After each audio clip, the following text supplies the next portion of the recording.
Hello, welcome back. I am Nikki the Great coming at you again with another message. And in today's video, we are going to be talking about the drama associated with the birth of Abram or Abraham as you know it. If you have not already, please subscribe and hit that little notification bell so you can be made aware of any new videos that I post. The information I'm presenting to you today is taken from a book that was gifted to me. So shout out to Miss Carolyn, one of my coworkers. It's the Complete Apocrypha. Go on ahead and grab you one of these books. It's by Covenant Press, the Covenant Christian Coalition. It has a collection, not all of them, but it's got a couple lost books of the Bible in here. And if you're into studying the lost books of the Bible, I strongly recommend you to get one of these books, okay? But today we're going to be talking about the book of Jasher. Chapter 8 specifically talks about the birth surrounding Abram. Okay, so let me go ahead and start with giving you a little bit of backstory, okay? This story is taking place in the days of Nimrod, okay? So Nimrod was like a king, and Terah was the father of Abram. Okay, so on this night, the wise men of the King Nimrod, and some servants of Terah, Abram's father, got together and they were celebrating the birth of Abram. So they started in the house, they were celebrating, having them a good time, and they took the party outside. And so when they were outside, they were looking up into the stars and they saw a large star coming from the east. And that large star ran into the heavens and swallowed up 4 stars from the different corners of the heavens. Terah saw it.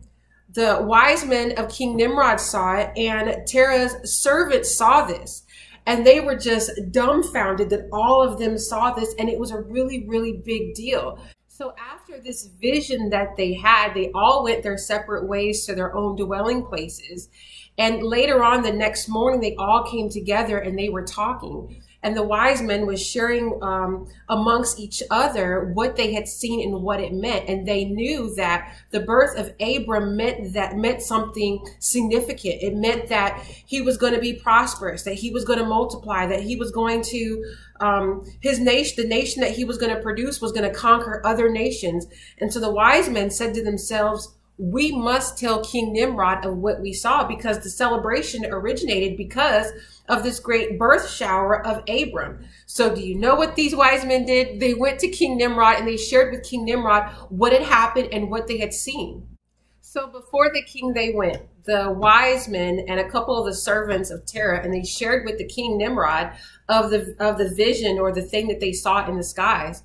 And the wise men were the ones that said to King Nimrod, listen, the son that was born into Terah is going to grow up and become a man that's going to bring evil into us and our nation. Let us take the child from the house of Terah. Give us permission to take this child and to slay him to save us and your kingdom.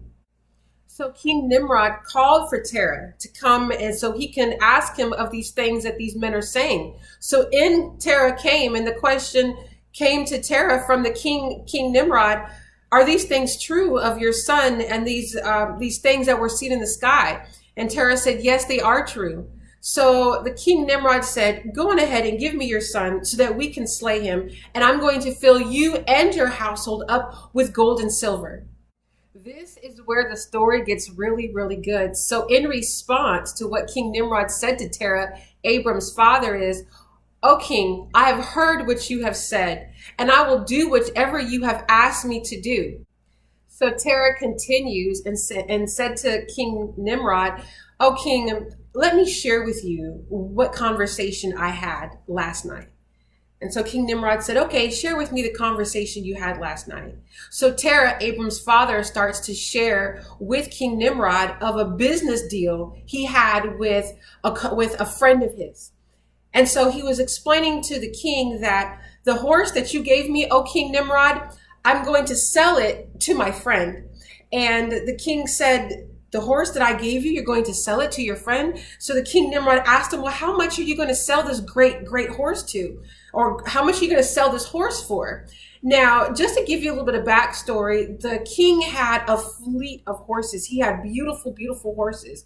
These were probably the most prized, most expensive, most gorgeous, biggest, most muscular, most sought after horses probably in those days. And for the king Nimrod to have given Terah, his servant, one of these horses, this horse was probably just close to being priceless. So the king asked Terah, how much did you sell the horse for? How much are you going to sell this prized horse for? So Terah answered the king and said, oh, king, live forever. I'm going to sell this prized horse that you gave to me for some straw and a couple pieces of silver. So the king looked at Terah as if he was retarded. And he said to Terah, you're going to sell this gorgeous, priceless horse that I gave to you, to your friend, for straw and silver? He said, Terah, what are you, an idiot? What are you, an imbecile? For straw and silver, one of the prized horses I gave to you that you can get anything for? And so Terah, in response to what the king said to him, said, oh, king, live forever. You are saying those same things to me. You want me to give you my beloved son, my first son. You want me to give him to you. And in return, you're going to give me straw and a couple pieces of silver. Terah also added to the king, king, when I pass, the gold and silver is going to pass along with me. I have no one to carry on my name, to carry on my heritage. So in response, the king said to him, Terah, you give me your son so I can slay him, and I'm going to give you gold and silver for your home. Either you give me your son so I can slay him, or I'm going to slay your entire household. Terah was an amazing servant.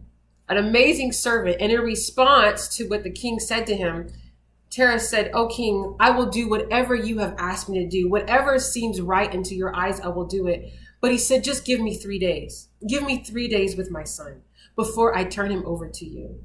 So King Nimrod said, okay, you have 3 days. And then you give me your son so I can slay him. Terah was so distraught and disappointed. He went home and he told his family the plans of what the king was going to do to his son in 3 days. And one of Terah's servants said to Terah, you know, one of the servant girls gave birth to a son. Let's take the son of the servant girl, which is pretty much the same age as baby Abram, and let's give that baby to the king to slay. So we're not slaying your son. So Terah thought about it, and he had approval from God to do that. Yes, go on ahead. Give the servant girl's baby in place of little Abram to the king. So in a few days' time, Terah presented himself before the king with his baby, which was actually one of the servant girl's baby. And so King Nimrod snatched the baby, threw the baby in the ground. I'm not trying to get nasty and disgusting, but took a boulder or a brick and bashed the baby's head in, had his servants dispose of the body, and Nimrod continued living his life like it was golden. When Terah went home, he took baby Abram's mama and a nurse, and he hid Abram, his mama and a nurse, in a cave for 10 years. And every so often, Terah or one of his servants would go to the cave and leave them provisions. So the father of many nations, Father Abraham, who had many sons, he grew up for the first 10 years of his life in a cave. And that is the big secret of the drama surrounding Abram when he was born. I hope you enjoyed that story. And there are many, many more stories in the Complete Apocrypha. I am Nikki the Great, and together we are growing, sharing, and thriving.